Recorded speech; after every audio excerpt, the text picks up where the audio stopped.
เจริญพรสาธุชนญาติโยมทุกท่านมนุษย์เราเกิดมาเสมือนจะปรารถนามนุษยสมบัติที่มนุษย์ควรจะได้เหมือนกันอยู่5ประการข้อที่1ปรารถนาที่จะมีอายุยืนยาวข้อที่2ปรารถนาที่จะมีทรัพย์สินสมบัติมั่นคงข้อที่3ปรารถนาที่จะมีครอบครัวผัวเมียลูกหลานบริษัทบริวารดีข้อที่4ปรารถนาที่จะมีชื่อเสียงเกียรติยศหน้าที่การงานที่มั่นคงข้อที่5ปรารถนาที่จะมีรูปร่างหน้าตาสวยสดงดงามสุขภาพสมบูรณ์อนามัยแข็งแรง5ประการนี้เป็นมนุษยสมบัติที่มนุษย์เราปรารถนาร่วมกันมีหลักพุทธธรรมที่จะนำไปสู่มนุษยสมบัติ5ประการนั้นเรียกว่ามนุษยธรรมมนุษยธรรมจะนำไปสู่มนุษยสมบัติ5ประการเป็นเสมือนหลักประกันคุณภาพชีวิตของคนทั้งชาตินี้ชาติหน้ามนุษยธรรม5ประการเรารู้จักคุ้นเคยกันว่าศีล5ศีลข้อที่1งดเว้นจากการฆ่าสัตว์ตัดชีวิตจะนำไปสู่มนุษยสมบัติก็คือมีอายุยืนยาวเมื่อเราไม่ฆ่าสัตว์ไม่เบียดเบียนใครก็จะไม่มีเจ้ากรรมนายเวรมาทวงชีวิตจากเรานอกจากนั้นศีลข้อที่1ยังเป็นเสมือนการเคารพสิทธิของผู้อื่นไม่เบียดเบียนใครศีลข้อที่2งดเว้นจากการลักทรัพย์สมบัติของผู้อื่นไม่คดไม่โกงของผู้ใดมาเป็นของตัวเองเป็นหลักประกันให้ได้มนุษยสมบัติข้อที่2นั่นก็คือทรัพย์สินมั่นคง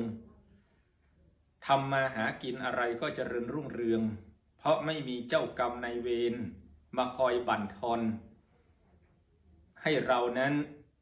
เสื่อมจากทรัพย์ถ้าเป็นภาษาล้านนาภาคเหนือบอกว่าคนที่รักษาศีลข้อที่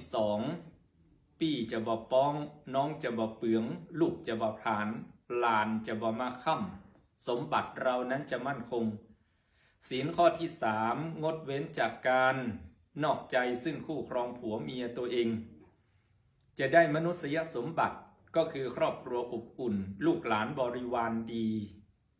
ศีลข้อที่4งดเว้นจากการพูดปดมดเท็จไม่โกหกหลอกลวงผู้ใดจะได้มนุษยสมบัติก็คือชื่อเสียงโด่งดัง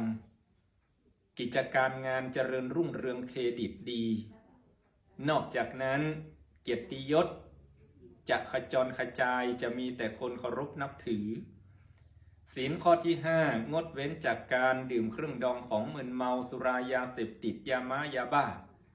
จะทำให้ได้มนุษยสมบัตินั้นก็คือ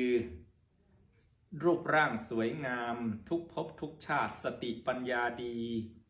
สุขภาพสมบูรณ์อนามัยแข็งแรงไม่ต้องเข้าโรงหมอโรงพยาบาลสาธุชนทั้งหลาย